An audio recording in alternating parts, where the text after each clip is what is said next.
নিজেদের অস্তিত্ব টিকিয়ে রাখতে মানুষের বিরুদ্ধে সিজার নামের এক শিম্পাঞ্জি ও তার বাহিনীর লড়াই দেখা গেছে war for the planet of the apes সিনেমায়।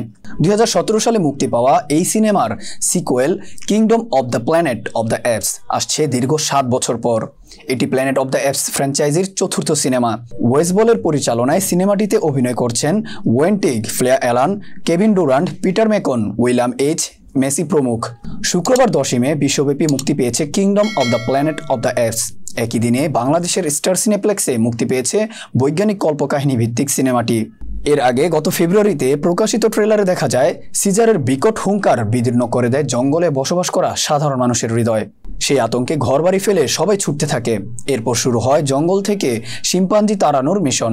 সেই মিশনের দায়িত্বে থাকে আমেরিকান আর্মি ও সোয়াট টিম। এই সিনেমার গল্প মানুষ ও শিম্পাঞ্জির জঙ্গলের রাজত্ব দখলের যুদ্ধ নিয়ে আবর্তিত।